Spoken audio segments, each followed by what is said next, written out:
संतान योग नहीं है। देख, जो वस्तु तेरे भाग्य में नहीं है इसका आग्रह छोड़। जो वस्तु भाग्य में नहीं है उसका आग्रह करके यदि वो वस्तु मिल जाएगी तो भी तेरे कुछ काम की नहीं होगी। वो कहने लगे कुछ भी हो जाए मुझे तो संतान चाहिए, कृपा करके मुझे संतान दीजिए। यदि समझा रहे हैं, देख ब्राह्मण, तू इसलिए रो रहा है कि तेरे घर में कोई संतान नहीं, पर मैं ऐसे कई परिवार को जानता हूं कि उनकी ऐसी संतान है कि उनके मां बाप को ही घर से निकाल दिया है। तू रो रहा है कि तेरे घर में कोई संतान नहीं, पर संसार के ऐसे कई लोगों को मैं जानता हूं, इसलिए रो रहे हैं कि ऐसी संतान आई है कि जीवन दुभर हो गया है। इससे अच्छा है, देख, प्रभु ने तुझे जैसी स्थिति में रखा है उसको ही प्रभु का प्रसाद मान के अपने जीवन को पसार कर। यति नहीं मानते, ब्राह्मण नहीं मान रहे और यति के चरणों में गिर रहे हैं। यति को दया आ गई, ये ऐसे ही मानने वाला नहीं है। उन्होंने एक फल लिया, एक फल लेके आंखें बंद करके किसी दिव्य आत्मा का आवाहन उस फल में किया और फल देते हुए उनको कहा कि ले, ये फल ले जा, अपनी पत्नी को ये फल खवाना, कहना 1 वर्ष तक सत्य तप दया दान का आचरण करें, 1 वर्ष तक एक समय भोजन करें, तो निश्चित 1 वर्ष के बाद तुम्हारे घर में पालना बंधेगा। बड़े प्रसन्न हो गए आत्मदेव। अरे, वर्षों के बाद मेरी प्रभु ने सुनी ताकि कोई संत मिले और ऐसा चमत्कारी फल मुझे दे दिया कि जिसको खाते ही मेरी पत्नी गर्भवती हो जाएगी। और फल लेके घर पे राजी होते होते आए और धुंधुली को ये फल दिया और कहा, देख, यति ने कहा है ये फल तू खा लेना तो निश्चित अपने घर में पालना बंधेगा। और आत्मदेव वहां से चले गए। संत ने आज्ञा करी थी अपने पत्नी को खवाना, पर हाथ में दे दिया, क्योंकि धुंधुली यानी बुद्धि, और जब जब भी आत्मा बुद्धि पे विश्वास करता है तब तब ये बुद्धि आत्मा को छलती है। और आज आत्मदेव ने ये फल खवाया नहीं, पर क्या कहा, ले ये खा लेना। और आत्मदेव चले गए और धुंधुली ने विचार किया। धुंधुली यानी क्या? धुंधुली यानी बुद्धि। और बुद्धि का लक्षण क्या? वो विचार करने लगी, जो ये फल मैंने खा लिया और वास्तव में मैं गर्भवती हो गई और इस गांव के अंदर डाकुओं ने आक्रमण कर दिया, तो फिर मेरा क्या होगा? मैं भाग के कैसे जाऊंगी? सब लोग तो चले जाएंगे, पर मेरा क्या होगा? यदि मैं गर्भवती हो गई, पर जैसे सुखदेव जी 16 वर्ष माता के गर्भ में रहे थे, यदि ऐसा कोई बालक आ गया तो मेरा क्या होगा? यदि मैं गर्भवती हो गई तो मुझे मृत्यु तुल्य प्रसव पीड़ा भी भोगनी पड़ेगी। मुझे संतान चाहिए पर प्रसव पीड़ा नहीं भोगनी। यह बुद्धि का लक्षण। उसे फल चाहिए पर कष्ट नहीं भोगना। उसे रातों रात मुनाफा चाहिए पर कष्ट सहन नहीं करना। यह लक्षण बुद्धि का। और बराबर ऐसी दशा हुई। विचार करने लगी, ये फल का क्या करूं?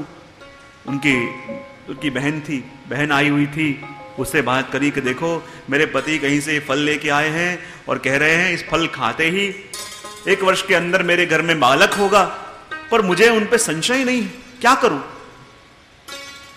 बहन ने सलाह दे दी, देख बहन,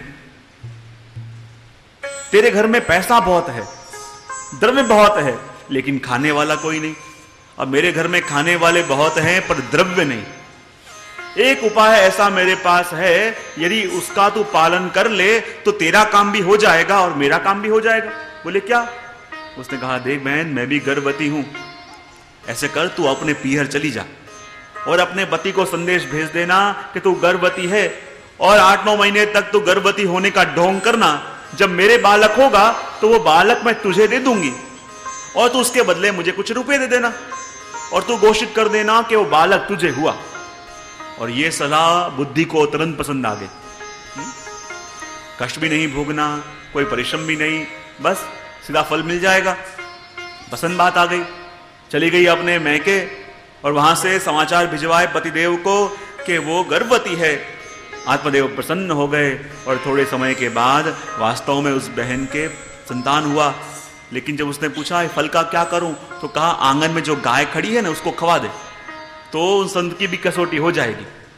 फल तो खवा दिया, आंगन में खड़ी गाय को, चली गई मैके और जब उसके बालक हुआ बहन के, वो बालक लेके अपनी बहन को दे दिया, बदले में रुपए ले लिए और समाचार जहां भिजवाए आत्मदेव के पास कि उनके पुत्र हुआ है। आत्मदेव प्रसन्न हो गए, आज उनका गृह प्रवेश होने वाला है। मंगल वाजिंत्र बजने लगे, सब लोग को आनंद आनंद होने लगा। अरे आज वर्षों के बाद प्रभु ने मेरी सुनी, घर में मंगल होने लगा, संतान आने वाला है। सभी लोग स्वागत करने तैयार हुए। जब घर के अंदर आए, आत्मदेव प्रसन्न हो गए। नामकरण करना था, पूछने लगे नाम क्या रखें। आत्मदेव कहने लगे ऐसे करते नारायण रखें, गोविंद रखें। धुंधुली कहने लगी नहीं नहीं नहीं, नाम तो ऐसा होना चाहिए ताकि कोई भी बोले पता चल जाए कि ये मेरा बालक है। बोले मैं धुंधली तो मेरा बेटा धुंधकारी। वहीं आंगन में खड़ी हुई गाय के भी एक सुंदर बालक हुआ, और वो बालक ऐसा सुंदर कि जिसका पूरा देह तो मनुष्य का है, लेकिन जिसके कान सिर्फ गाय के हैं। उनका नाम रखा गया गौकर्ण जी, कि जिसके कान गाय के हैं लेकिन देह मनुष्य समान है। कहते हैं धीरे धीरे समय व्यतीत होने लगा, दोनों बड़े होने लगे। गौकर्ण जी तो महाप्रतापी विद्वान हुए, लेकिन धुंधकारी उसका वर्णन मिलता है। स्नान शौच क्रियाहीनो दुर्भक्षी क्रोध वर्धिता दुष्परिग्रह कर्ता च शव हस्ते न भोजनम। स्नान शौच क्रियाहीनो, जिसके अंदर कोई आचार विचार नहीं था, बचपन से ही ऐसा क्रूर था। छोटे छोटे बच्चे कहीं खेल रहे हों, उनको उठा उठा के कुएं में डाल देता। रात्रि के समय में जाके गरीबों के झोंपड़ों में आग लगा देता, और औरों को रोते हुए देख के बड़ा राजी होके हंसता। ऐसा क्रूर धुंधकारी, उसका